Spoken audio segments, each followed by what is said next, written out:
Today, let's talk energy conflicts. Within your chart, there are 4 numbers that make up the core elements of your chart, and then 2 elements that make up the sub-elements.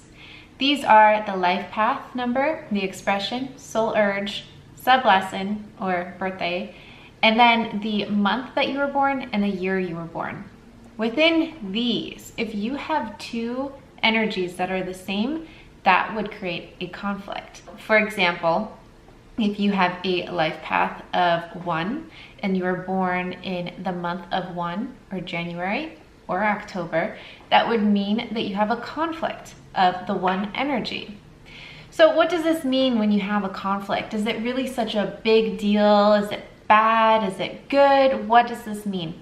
Well, I guess if you think about it philosophically, it's neither here nor there. However, with double the energy of any one single energy comes double the challenges.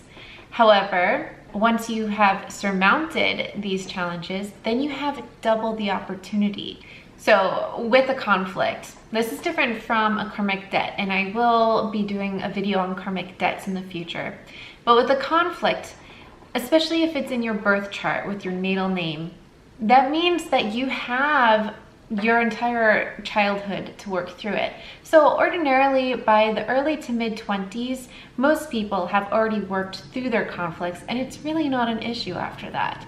Or if this is a conflict that comes in after you have changed your name, for example, through marriage, well, you could be a little bit better equipped so it doesn't take you 20, 25 years to really get through it, but it'll take some time. So really you have the heavier side, but once you surmount it, and it's very much surmountable, then you have only the positive sides. And again, like I said, it's double the challenge. However, once it's surmounted, you have double the opportunity. So what does this mean for each energy? If you have double the 1 energy, that means that at first the challenges really are on that flip side of the energy. You could be maybe a little bit too aggressive because the 1 is all about leadership and initiative, and it could be quite an entrepreneurial energy. There's an emphasis on being self-sufficient. So on the heavier side, you may push people away from you that could otherwise help, or you can go in the opposite direction and become way too overly dependent on other people. The 2 energy, this is about harmony and mediation, but the flip side of peace is war, right? So you might have some issues controlling your emotions for a bit, or remaining impartial in situations. There could be some issues into knowing when it's appropriate to assert yourself and when it's appropriate to take a step back. And then with the 3 energy, and I have on this channel gone over the 3 energy a little bit more because this one's very personal to me as I have this conflict. With the 3 energy, when it's aligned, this is about communication, it's about creativity, and about joy. However, if you experience a lot of roller coasters in your emotional states, going from high highs to low lows, or being preoccupied with image or perfection, these are definitely the challenges of this energy in both physical and mental health, especially. In the 4 energy conflict, this is about stability, right? It's about building foundations. So when you have that double energy conflict, growing up, there could be some issues with perhaps the family or your environment. Something is not stable, and this really serves to reinforce your need for emotional and material stability as you grow older. It's also about learning how to express yourself so that you are not the tough guy or the tough girl all the time, and you learn how to relax a little bit once you come through this conflict. A conflict with the 5 energy, well, the 5 is all about freedom. It's about expansion, and it's a very tactile type of energy. So when you have double this energy, when you have this conflict, you could be quite impulsive. You're supposed to be learning how to be fearless. And either you take this to the extreme where you are a total adrenaline junkie and could get yourself quite hurt or mixed up in situations that are quite dangerous, whether that's physically dangerous or there's this very physical fixation on something where you believe that you can get freedom out of something else. And you are unwilling at first, until you work through this, to look to yourself as your own key to your freedom. The conflict with the 6 energy. The 6 energy is usually the mama bear energy or the papa bear energy for all you guys watching. This is the domestic energy. It is very much concerned with harmony also, and the family, the hearth of the home, what is just, what is right and fair. This also is about beauty and creativity as well. So when it's in conflict, there is this martyr type of attitude where you feel like you have to either take everyone else's burdens on as your own responsibility, or you go the other way and you're afraid to be responsible for anyone or anything. There's also a very heavy streak of perfectionism that runs through the 6 energy. So again, when it's in conflict, you can really set your standards so high that you set yourself up to fail, and you are like the 3, always riding a sort of emotional roller coaster. And there's also that preoccupation on beauty, on your own self-image. And then with the 7 energy, when the 7 energy is in conflict, now this is a very cerebral energy to begin with, very inward focused, very philosophical, logical, and spiritual. However, when it's in conflict, you could really be a lone wolf. You could isolate yourself, and at the same time, even though you're isolating yourself, you are still looking to everyone else, everything around you, to give you the answers that you really so desperately need, when really you have to look within yourself. And that is the biggest challenge with the 7 in conflict, is to learn how to trust yourself, how to trust your place in the world, because that trust is very much lacking when you have this 7 conflict at the beginning, and that's something that you are here to learn and to work through. So trust yourself.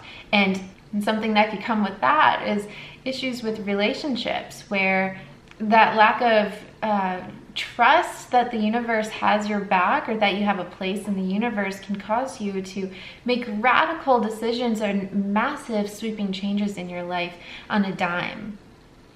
Now with the 8 energy in conflict, this is a very ambitious energy. Normally it's very also much concerned with the material aspect of life. And when it is in conflict, there could be an over concentration on that material side, where you could express as a little bit materialistic. But on the other side, it's not so much that you're not thinking about anything or anybody, but it's a way that you value yourself. And because the 8 is very much identified with monetary value, financial value, the 8 energy, when it's in conflict, is asking you to learn how to value yourself. So you may have a lot of issues with personal boundaries, where you let people walk all over you.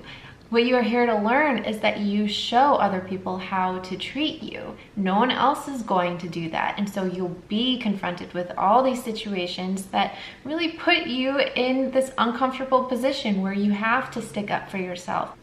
And then the conflict with the 9 energy. The 9 is the humanitarian energy and is very much concerned with making a social difference in the world.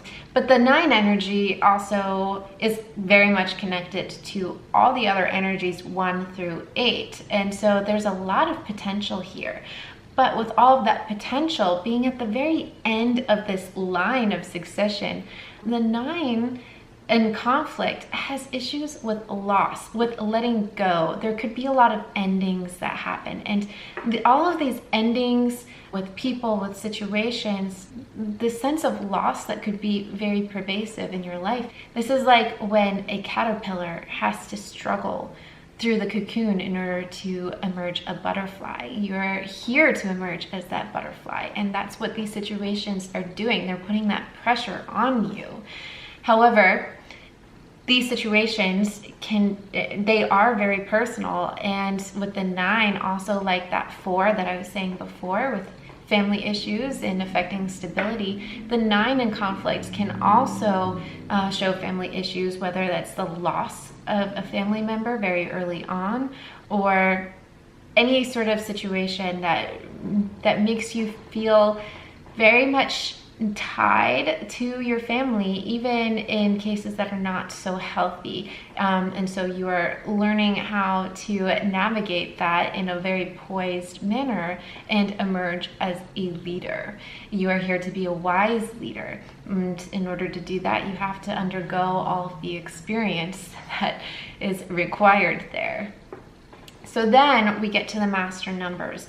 With any master number, already for 11, 22, and for 33, all of these share, when especially they are in conflict, a huge amount of anxiety and sometimes even self-sabotage. So the 11 energy is all about being that light of illumination, being someone that people can look to. In conflict, you could really struggle with being comfortable in that position, to put yourself out there, to put yourself in the spotlight, to be the leader for other people to look toward. And again, the 11 also reduces to the 2. So like the 2 in conflict, you can have issues of knowing when to assert yourself, when that's appropriate, and when it's really more appropriate to hold your tongue or hold your opinion.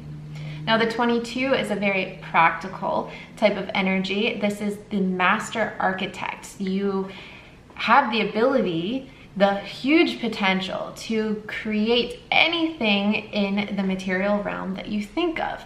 Any business, any invention, any design, idea, you have that potential. But because you have that potential, you can really struggle with believing that you can live up to it. And so you can really go towards the opposite side of self-sabotage. Just being able to break things down in manageable pieces can be very helpful here. But this also goes down to the same as with the 4 energy in conflict. Right at the core of this is about stability and about being able to lay foundations that you can jump off of. Now the 33 energy is the last energy that we're discussing here. And this is the cosmic parent or the master parent. And this is an energy that's very much concerned with being a guiding force in the world, being a sort of impersonal parent to all. There's a huge emphasis here on seeing that there's a fairness and a justice in the world. Or on the flip side, you could undergo a lot of situations that are unfair or unjust, or you can inflict those situations on other people. Like the 6, there's that perfectionism and those high standards running through here, and you very much have high standards for everyone and yourself, but the world in general. So you could become very discouraged with the world. And I should say this about the 9 energy in conflict as well. Just being very discouraged about the state of the world and not really sure why you're here. There could be quite an identity crisis. So if any of these ring true, and I would like to say that even if you don't have a conflict in your chart, we all swing from one side of the spectrum to the other from time to time. However, if you have a conflict, these should sound very familiar to you. These would have been the themes running through your life from about the age of 0 to 25. It could be a little bit later, it could have been a little bit earlier. Everyone works through their conflicts in their own time. However, I would love to stress that these conflicts can be worked through, especially when you know what conflicts that you have. So if you would like to know if you have a conflict, I have some material on my site showing you how to calculate different aspects of your chart.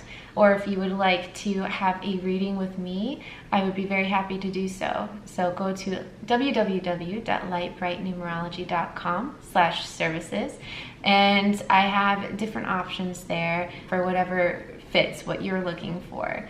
So go check that out. And I hope you have a light, bright, joyous day. I'll see you on Tuesday for the next baby naming video. Mwah.